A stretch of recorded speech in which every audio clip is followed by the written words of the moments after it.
My fellow bassists, welcome back. So on Patreon in the monthly poll, you guys told me that you want to learn some music theory and how to write bass lines. One of my favorite ways to teach theory and bass line writing is to analyze some of the greatest bass lines of all time. And today we're going to be looking at one of the absolute gems, What's Going On by Marvin Gaye with Jamerson on bass. For anyone who doesn't know, Jamerson was one of the most legendary bassists of all time, playing on countless hits throughout the 60s and early 70s for the Motown record label. What's Going On came out in 1971, and according to Dave Van Der Pit, who arranged the entire album, Marvin Gaye had to go and find Jamerson in a local bar and ask him to come and play on the song after he finished his set. He showed up too tired and drunk to even sit upright in a chair, and so the take that you hear on the final track was actually recorded by Jamerson while he was lying down on the floor, absolutely smashed. Also, contrary to what most people seem to assume, according to Dave, Jamerson actually didn't improvise this bass line. He said, and I quote, "He read the part down like I wrote it. He loved it because I'd written Jamerson licks for Jamerson." This was quite a revelation for me because that makes it sound like Dave wrote out the entire bass line note for note, but it sounds like absolutely textbook Jamerson. So if you've read anything that contradicts that, please let me know in the comments and preferably also tell me your source. Anyway, I transcribed and learned the first 2 minutes of this bass line. I'll play the whole thing at the end, but for now, let's just analyze the intro of this iconic bass line.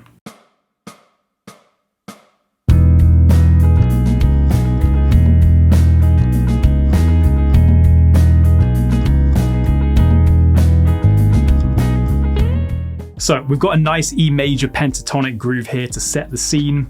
Major pentatonics are just an absolutely classic element of the Motown sound and generally make the music sound really optimistic. This is pretty interesting because the song has quite heavy subject matter. It was written in the early 70s and it criticizes the Vietnam War as well as police brutality from the resulting protests. As the song develops though, you'll hear how some of the sadness comes through in the harmony and Jamerson's bass line. You might have noticed that I've got some foam down here at the bridge. That just helps you to get that muted dark tone that Jamerson used to get.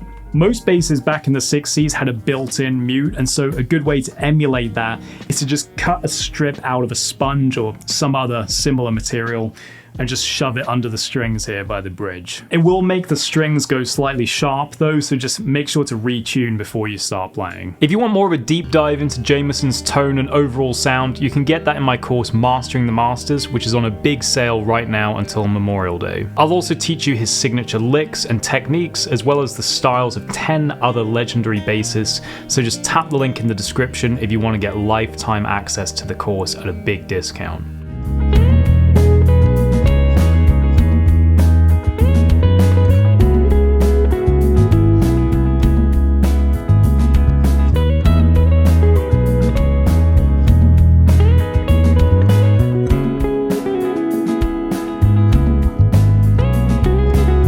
So now we're not just hanging out on E major 7, we're switching back and forth between that and C sharp minor 7. The alternating back and forth between major and minor creates a bittersweet sound that drives home the message of the song. Things are bad right now. If we work together, we might be able to build a brighter future. As always, Jamerson outlines the chords with his bass line, but also does much more than that. The drums are very simple and repetitive, which gives him room to be adventurous and play more syncopated lines, although by Jamerson standards, things haven't got that complicated yet.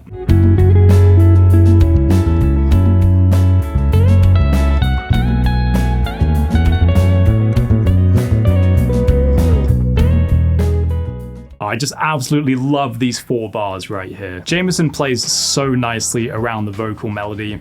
Like a true session bassist, he keeps things simple while the vocals are active, and then gets more complicated and adventurous while the vocals rest. And yes, I know Dave technically wrote this bass line, but he wrote it to be exactly like what Jamerson would play, so I'm kind of just analyzing this in a Jamerson-esque way. This creates an absolutely beautiful call and response between the bass and the vocals, and it also makes sure that the song never sounds confusing and people can always hear the vocals clearly. After all, we might know that bass is the best instrument in the world, but it turns out that most people think the singer is the most important member of the band.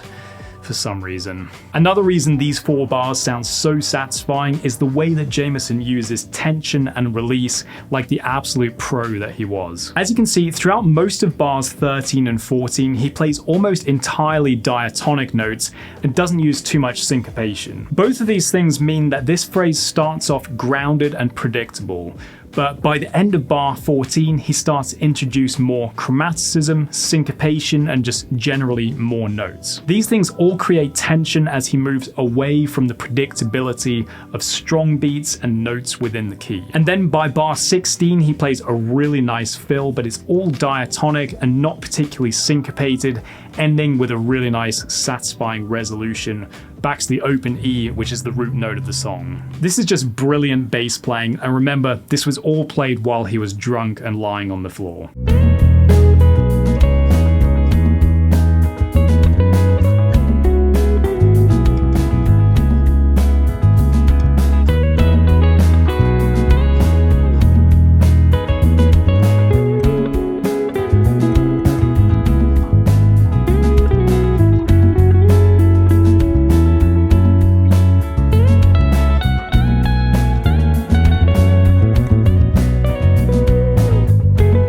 Those 12 bars are fairly similar to the ones that came before. He's still got that major pentatonic motif from the intro. But overall, he's playing a little bit more adventurously. The fills are getting a bit longer and a little bit more syncopated. This is something that Jamerson and most pro session bassists do. In general, you don't want to start the song with all of your most advanced licks and fills. You want to kind of establish the bones of the bass line first, and then save all of that impressive, flashy stuff for nearer the end of the song, or at least the second half of the song, where it will have a bigger impact.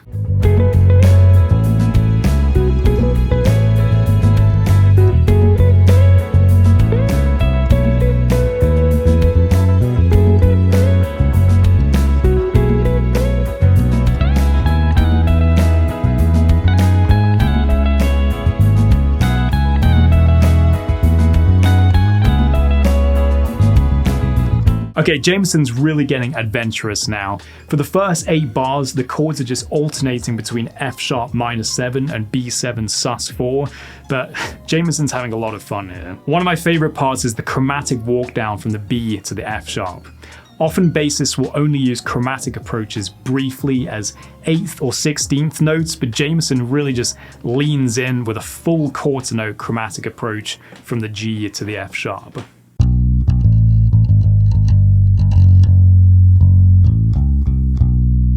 The fill in bar 32 is also just textbook Jamerson, with that chromatic walk up from the 3rd of the chord to the 5th.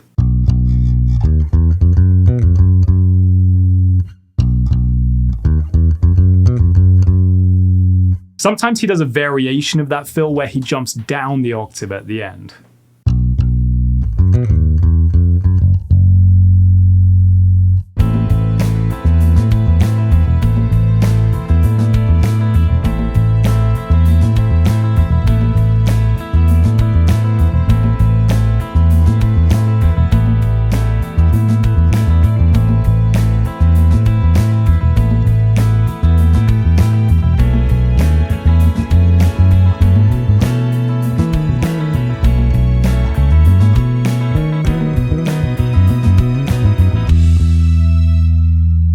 The really interesting thing here is that Jamerson is basically just playing roots and fifths on an A minor 7th chord.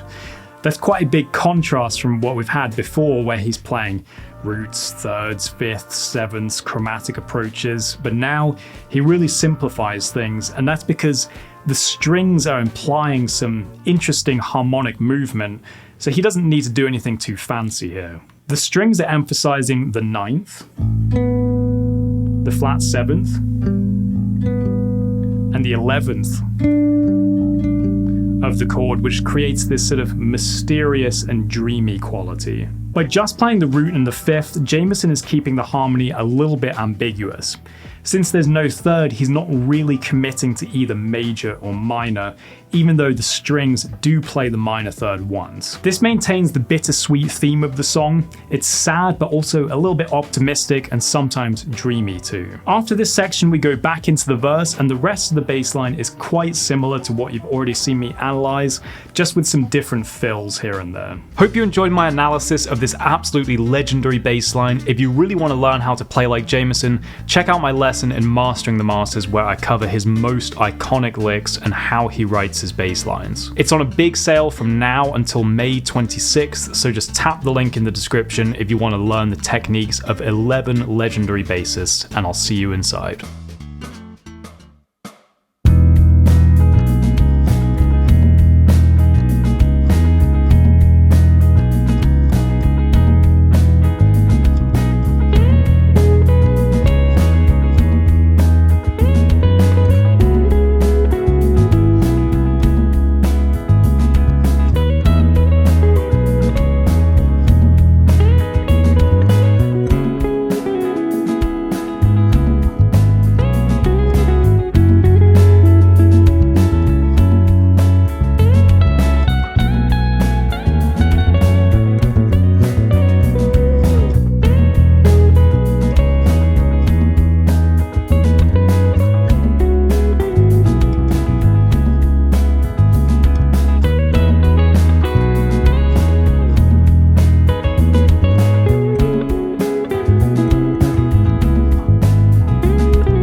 Thank you so much for watching. Let me know in the comments if you have any more requests for bass lines or solos for me to analyze.